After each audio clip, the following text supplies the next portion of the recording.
Welcome to Shorty SuperCoach. What's going on, guys? Hope you're well. Going to take a look at some mid-prices today.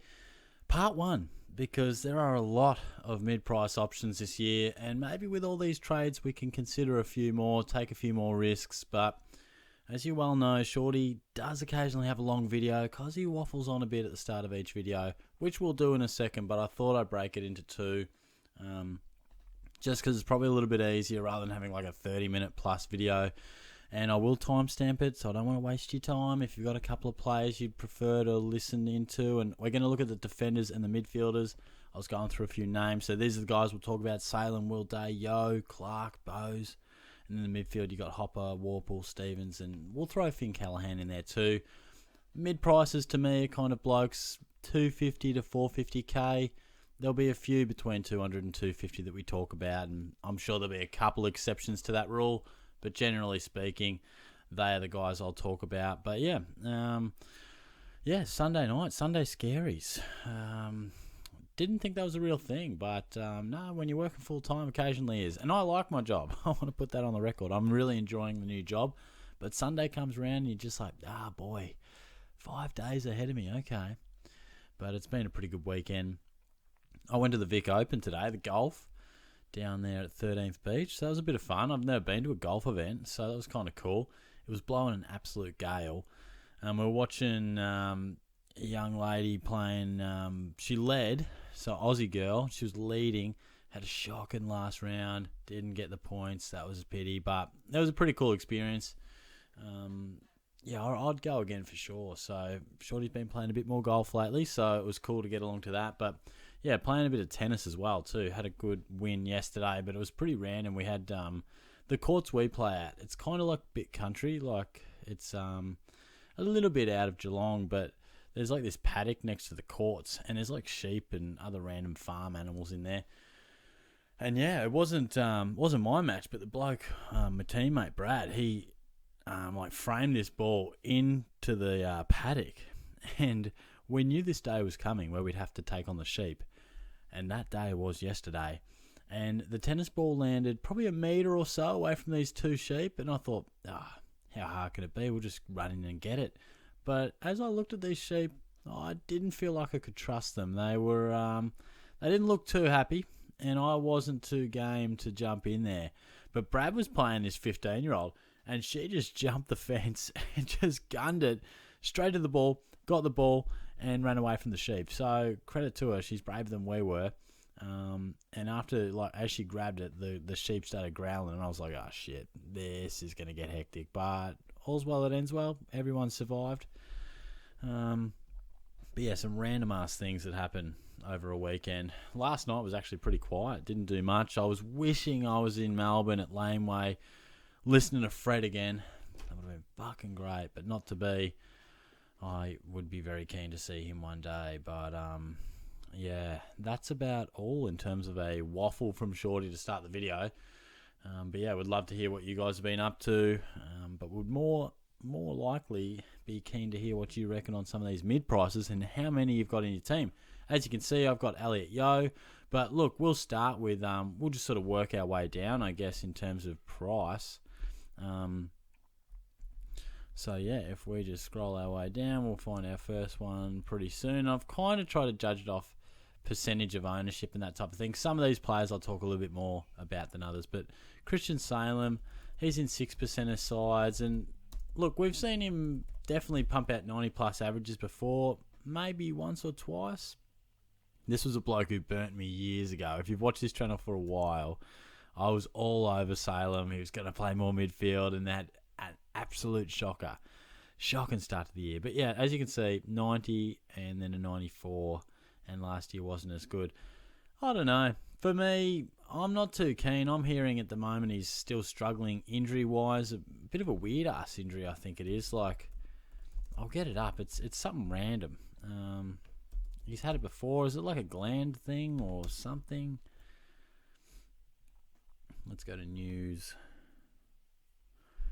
Has been placed on a modified training program. Salem work. Yeah, thyroid concern. Yeah, very strange, but definitely affects him pretty heavily. So I wasn't that keen on the price anyway. I think 390's not that far off from a pretty quality player anyway. Salem has averaged good numbers once. I mean, the 90 would be okay. At 390, it's sort of top-end mid-pricer, and I'm just not that excited about it in the back line. As you can tell, I'm a bit more enthused by Elliot Yeo. But yeah, happy to scroll past him, not just for the price, but the added fact that he's not quite hitting the ground running in terms of preseason right now. So happy to pass on him. But the real big one that we will talk plenty about, and that is the man I just referenced before, Elliot Yeo. I don't think I had anyone in front of him to talk about. Oh, Will Day. I'll talk about him in a second. But Elliot Yeo, I think a lot of you guys are loving what he's doing. 42% of sides, and for good reason. I had a bit of a discussion with a fella on Twitter, and he didn't really like the idea of Yeo. He's going to get injured. I mean, he does this all the time. Why would we bother? Well, the reason we'd bother is because we've got 36 damn trades, or however many trades they're giving us. It's fucking plenty. Too many, if you ask me. But what that means is all we need is from Yeo to probably get 6 games in a row. First 6 games. That's all we need. And it'd be great if we got 10. But I think he's definitely going to score. I mean, he's going to play half-back. We saw him do some really nice stuff off half-back. I know if you watched my West Coast video the other day, I gave him a pump-up. So it's not that long ago since I was looking at these exact same numbers and pumping him right up as well. But, of course, he's had some 100-plus years. I don't think we're going to get that. But this was about halfway through the game, 63. And then, look, you can see these rebound 50s, just brilliant stuff. The 26 brings the average down nicely, which puts him at a really good price for us this year. But, yeah, I think it's definitely worth the risk. I mean, he's a bit cheaper than Salem, and I think he's going to average more. And, yeah, the body's a major concern, but if we get 7 weeks from him, that's like 4 or 5 price rises. He'll be well over 400k by then and been giving us handy points. And look, best case scenario, he could play 10-plus games. I know it probably looks unlikely because he hasn't done it for a while, but we do see it. I mean, we see it when you have players that finally get a good preseason and it just clicks for them. Nick Nat, wasn't that long ago, we said he could never play consistent footy. He actually has at times over the last few years. So I definitely think Yeo should be right in your consideration. And I will just touch on Will Day. Not much, but he was in, 3% of teams. And I know he's a guy that I like as a prospect, but it's a no from me. As you can tell, I think in that range, if you're going to take a mid-price risk, I think it has to be Yeo. And if you want someone maybe slightly safer in terms of their body, only slightly because Salem hasn't exactly been captain durable, but better than Yeo of late. Will Day is probably more of that exciting prospect. I think when picking a mid-pricer, you really just want to be taking a risk on their body, I think. You don't want to be sort of saying, oh shit, can they score as well? Unless you really think they're a breakout contender. I feel a lot safer knowing that Yeo, if he's out there, is going to score 90+. Where Day, I think not only are we hoping that he holds up from a body point of view, because he has had some struggles early in his career, but also that he turns into an 85+ averaging player. So he's got a few boxes to tick where I feel like when you look at the Yeo selection, you just cross your fingers, just be good to us, Elliot, for 6 to 8 weeks, and you're happy. So it's pretty simple in that 300 to 400 range down back for mine. I think it's Elliot Yeo. As we keep moving, I think Hunter Clark would be the next bloke that I outlined. Oh, Jesus, I've nearly knocked over my microphone. Yeah, so Clark and Bose, 2 really interesting guys there. Now, Clark, I think it all comes down to position for him. Like I said just before, 300 to 400k range, it has to be Yeo. Clark has had some awful injuries, some just shocking luck, but he also hasn't quite defined his position as a player. Now, I think he's going to be a midfielder this year, and I could see him averaging 90+. But until we see that, I mean, I can't really say much. I'm a massive fan of him. I think he's got huge upside. I think he can really offer St Kilda something they need if he can stay fit and if Ross Lyon identifies that as well. Because he's never really shown it consistently to either be out on the park or score. So it'd be going against what I just said if I was selecting him, because he does have a few boxes to tick, much like a Will Day. But wouldn't surprise me if in a couple of months' time we were saying gee, look at Hunter Clark just getting all these centre bounces, winning the hard ball.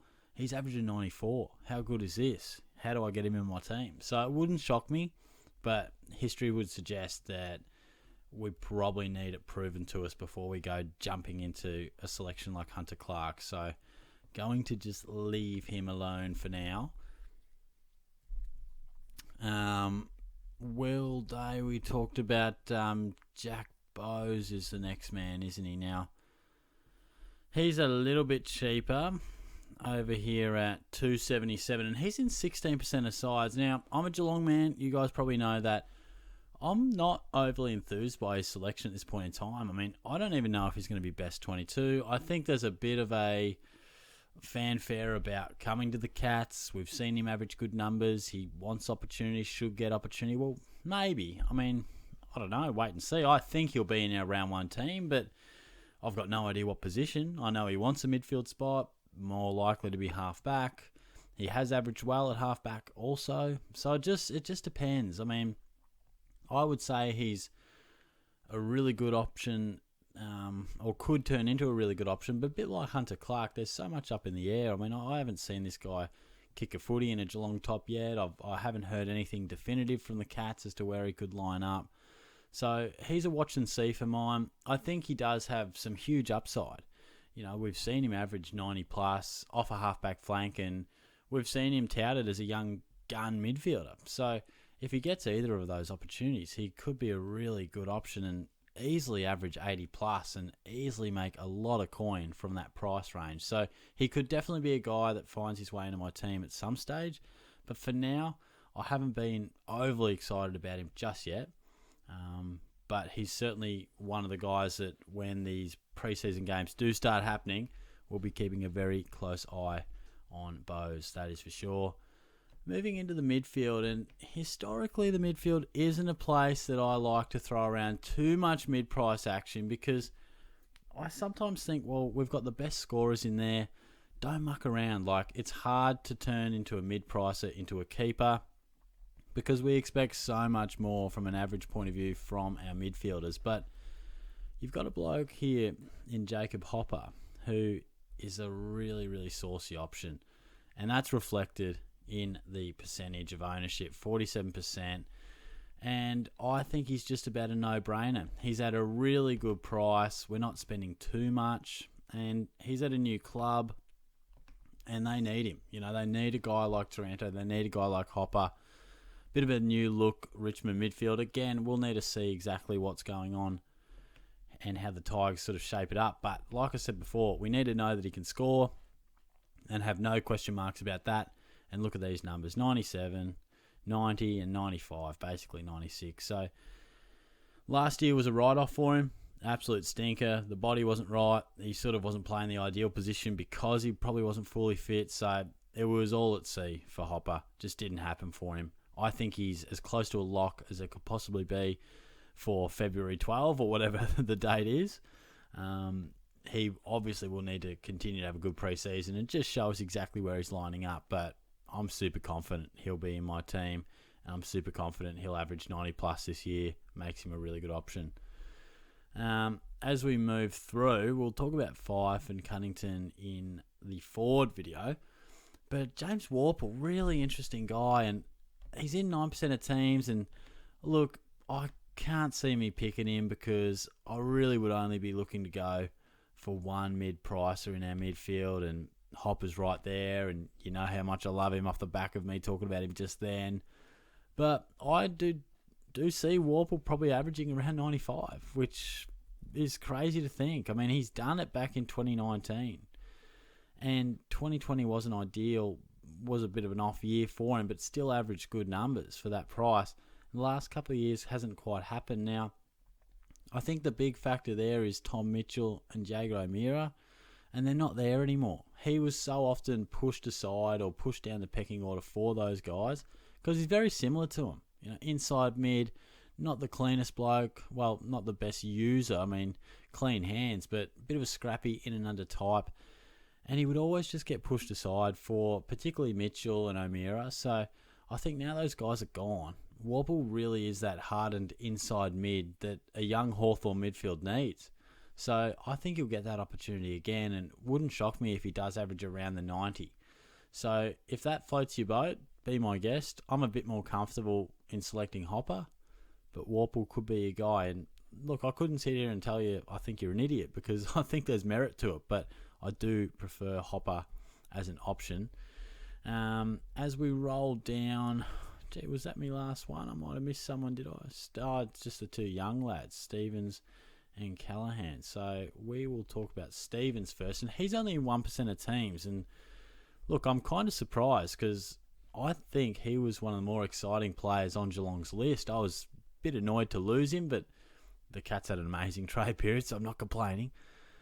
But I see him playing round one, and I see him playing inside mid, and I see him averaging 80 plus. You know, probably averaging in the 80s. It'd be a pretty big step up if he went anything more than that. But he's going to make a lot of coin, and if he is round one side, then, you know, you could definitely mount a great case for him being a really good cash maker while averaging some really good points. He's an inside mid, former first round selection.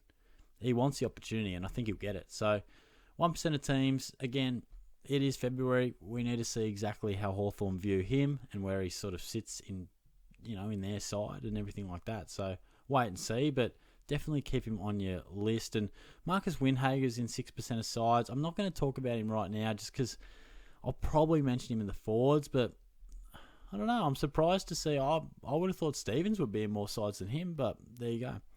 And obviously, Callaghan, 244, 3% of teams. Watch him super close this preseason. I hate to go through a video and consistently sort of say, we've got to wait till preseason, see what they're doing, but I think he'll be in their side. I mean, I mentioned Taranto, I mentioned Hopper, you know, Ward's not the player he was. I think definitely the Giants are looking to blood guys like him and give him more opportunity. Another bloke who was right up there in the draft order when he was selected. So he's certainly a player who's been hanging out for some opportunity. I think he had an injury that he was coming back from, and I'm not sure where that's at, but not ideal for his preseason. But wouldn't shock me if he really finds a consistent spot in that engine room for GWS, and if he does, some real quality numbers could be right around the corner for him. So he's a very much a promising type. So keep him on your radar as well at a pretty nice price there. So how long does Shorty have here to wrap it up? We got a solid minute, and that's all I'll need, because that's all for this mid-price madness type of stuff. Part 1, I will be back. Part 2, probably later in the week. But yeah, appreciate all your support. If you haven't subscribed yet, we'd love you to. But also chuck us a comment if you like. I'm going to try and get to a few of those from the last couple of videos early in the week when I get a chance to. So yeah, we're starting to build things up now. Looking forward to it. Catch you soon, guys.